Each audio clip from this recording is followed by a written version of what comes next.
Saludos, les habla Marilena Torres de Beat. Hoy vamos a estar hablando sobre los trastornos de déficit de atención e hiperactividad y para ello me acompaña Ivonne Rodríguez Ramos, quien es terapeuta ocupacional y miembro de la Junta de Gobierno del Colegio de Profesionales de Puerto Rico. ¿Qué tal? ¿Cómo se encuentra? Muy bien, gracias a Dios. Vamos a Por lo- hablar sobre lo que estamos consultando con usted, específicamente sobre el déficit de atención e hiperactividad, y quiero que hablemos primero de una definición de lo que es ese tipo de trastorno. Bueno, el déficit de atención con hiperactividad es un trastorno, ¿verdad?, que comienza en la edad temprana y es un trastorno neurobiológico y puede manifestarse de diferentes formas. Se caracteriza, ¿verdad?, tipo inatento, con impulsividad o hiperactividad. Estas ¿Cómo, ajá, cómo el padre o la persona a cargo de la persona que está cuidando puede entender de que esa persona tiene ese tipo de trastorno? ¿Le da algunas señales? Sí, hay unas señales que son bien evidentes. Estos niños pueden tener un nivel de actividad muy alto. Pueden ser muy distraídos, desorganizados, pueden presentar retraso global del desarrollo caracterizado por problemas motores, problemas de habla, problemas sociales, problemas de manejo de frustración, pueden presentar irritabilidad sin razón aparente, pueden mostrarse unas conductas algo desorganizadas, lo que impacta significativamente sus áreas de ocupación, como lo es el ADL, como lo es el juego, como lo es su participación en la parte académica. ¿Y esto se puede manejar, se puede controlar o cómo manejamos este tipo de trastorno?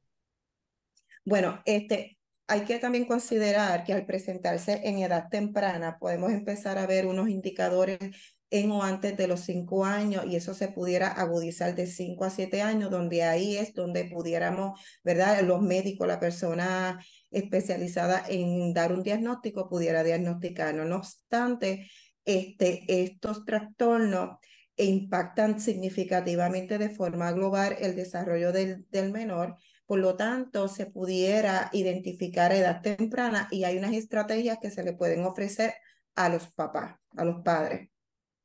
¿Cómo cuáles se nos puede mencionar? Bueno, a los papás se les puede trabajar o orientarlos a establecer un plan de rutinas para que en el hogar este niño tenga una rutina y lo podamos organizar. Podemos enfocarnos también en darle estrategias a los papás a nivel sensorial, a nivel conductual, a nivel estrategias de juego para poder ayudar a este niño a madurar en lo que es ¿verdad?, nivel cognitivo, que pueda seguir instrucciones, que pueda iniciar un juego, pueda completarlo, pueda finalizarlo, que esas áreas adaptativas se puedan dar de la forma más adecuada según la edad y lo esperado para la edad. Un menor con este tipo de trastorno puede llegar a ser un profesional completo, porque realmente si logra el padre identificar a tiempo lo que está sucediendo y le da efectivamente las terapias y es atendido profesionalmente, puede cumplir con todas las tareas. Sí, estos niños tienen mucho potencial. En la medida que hay una intervención temprana, donde entren obviamente muchos profesionales en este campo y que los papás sean padres comprometidos en el manejo y en las estrategias que se le brindan para el hogar y el compromiso en términos terapéuticos, estos niños pueden ser unos profesionales bien exitosos. Si el papá sospecha que su hijo tiene este tipo de trastorno, ¿qué debe hacer?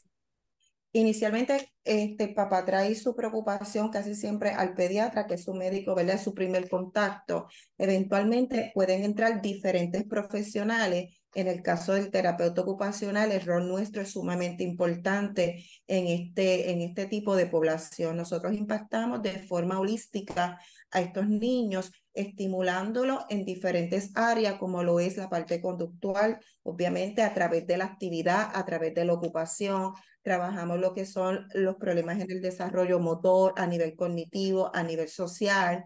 Trabajamos, ¿verdad?, lo que es la estimulación a nivel de visual perceptual, visomotora, a nivel sensorial, que muchos de estos niños también tienen muchos problemas a nivel sensorial y esto pues, obviamente los va a desorganizar y crea un cierto grado de inmadurez impactando todas las demás áreas. Por ende, sus ejecutorias a nivel de ADL, lo que es vestirse, lo que es bañarse, lo que es prepararse para la escuela, prepararse para salir con los papás en una actividad cualquiera o actividad que ve la familiar, un día de compra como tal, esa parte pues se le va a hacer bien difícil al niño organizarse. Y eso también puede presentar cierto grado de frustración llevando al nene a un estado de irritabilidad sin razón aparente, pero la realidad es que parte de, ¿verdad?, de su inmadurez global debido a ese problema que tiene de déficit de atención, ya sea caracterizado por problemas de impulsividad, distracción o hiperactividad, pues obviamente afecta la capacidad del niño de organizarse y poderse envolver o participar de actividades cotidianas. En ocasiones escuchamos malamente, le digo, que dice un cantazo a tiempo se le quita todo lo que tiene el niño.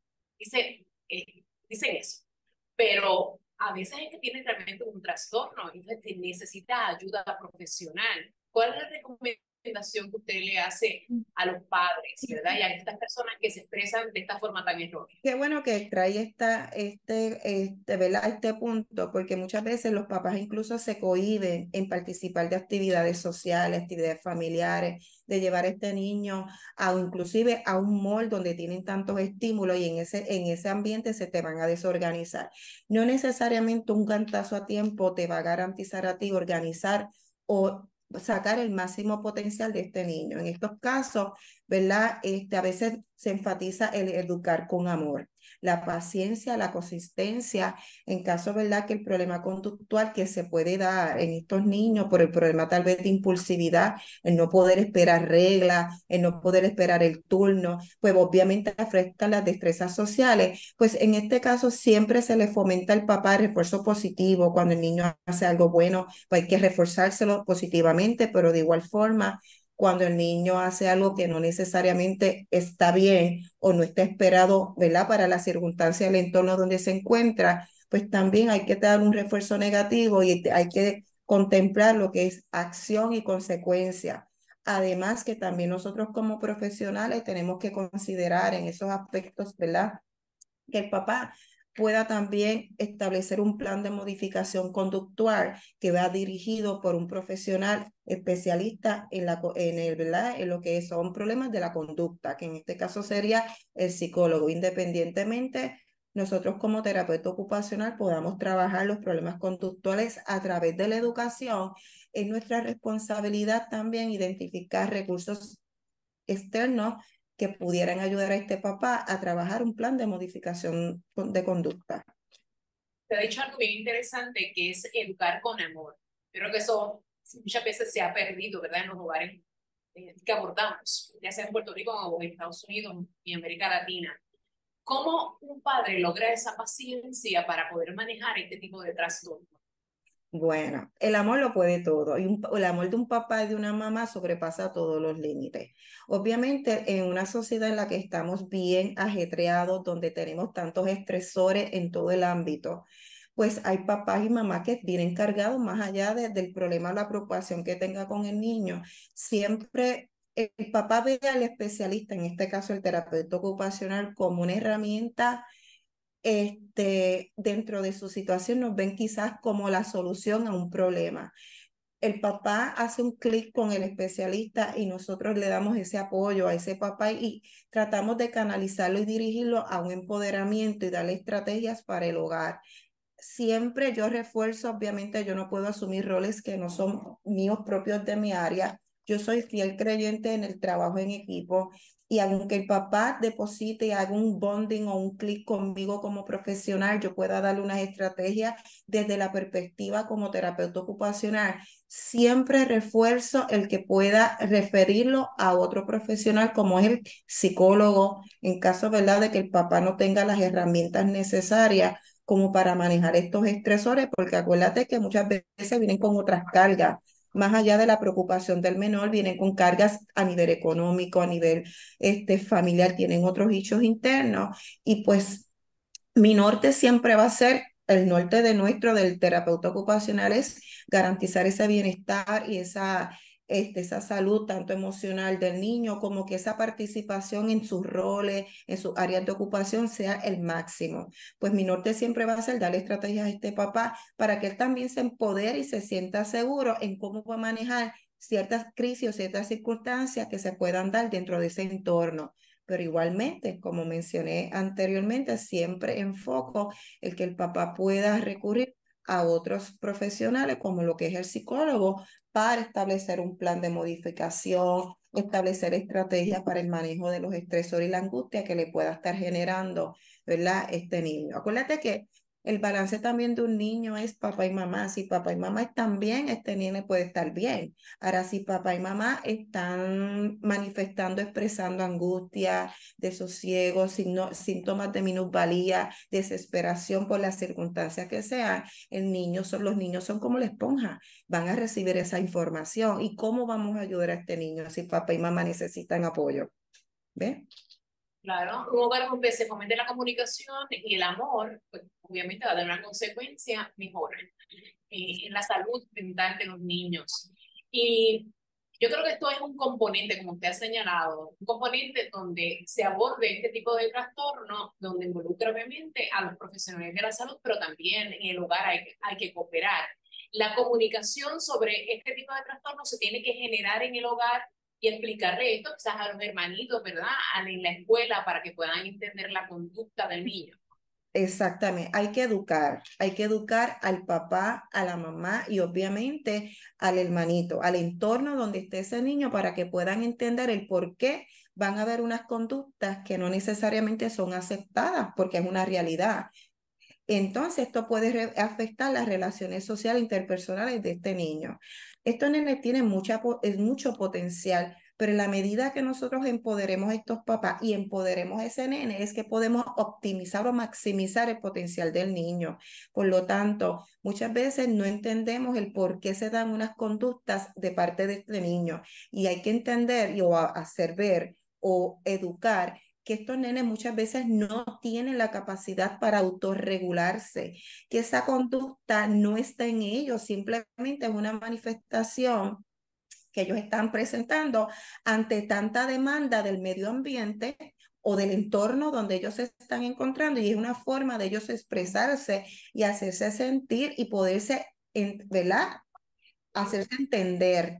Así que es importante, ¿verdad?, que nosotros le demos herramientas a estos papás y que por ende involucremos a los hermanitos, al familiar. Muchas veces este entorno está también compuesto por abuelitos que son los que están cuidando a este niño la mayor parte del tiempo. ¿Por qué se dan estas conductas y qué podemos hacer? ¿Por qué el nene se comporta de esta manera? De momento le dio una perreta y no sabemos el por qué. Ellos, hay que dejarles saber que ellos no tienen control de eso. Es una forma de expresión que ellos tienen y que por eso es que hay que ayudarlos a manejar la demanda de su medio ambiente, de su entorno. ¿Verdad? A su entender, ¿por qué todo tipo de trastorno de déficit de atención e hiperactividad va en aumento? Porque cada día escucho más padres que dicen, es que mi hijo tiene este tipo de trastorno. Bueno, es- ¿qué te puedo decir? Pudiéramos considerar muchos factores. Hay estudios que te pueden decir, ¿verdad? Que puede ser una predisposición familiar. Igualmente pudiéramos considerar la parte de la alimentación, en cómo nos estamos alimentando, todos los aditivos que muchas veces se están dando en una alimentación que no necesariamente es muy saludable. Pudiéramos considerar, ¿verdad?, muchos factores, pero igualmente pudiera darse en un hogar donde los papás tienen conductas sanas, donde tienen conductas saludables, son papás totalmente saludables y pues el niño nace con una predisposición o con unos indicadores de peso y no quiere decir que papá o mamá tengan la responsabilidad. Acuérdate Pero que es un trastorno neurobiológico y que no necesariamente tiene que haber una predisposición para que esto ocurra. lo importante, ¿verdad?, es que entiendan y vean cuáles son las señales para poder entonces redirigir ese proceso y que sea efectivo. Así que le agradecemos mucho. Muchas gracias por haber estado con nosotros, Ivonne Rodríguez Ramos, terapeuta ocupacional y miembro de la Junta de Gobierno del Colegio de Profesionales del Trabajo Social de Puerto Rico. Muchas gracias. Gracias por la invitación. Que pasen todos un buen día.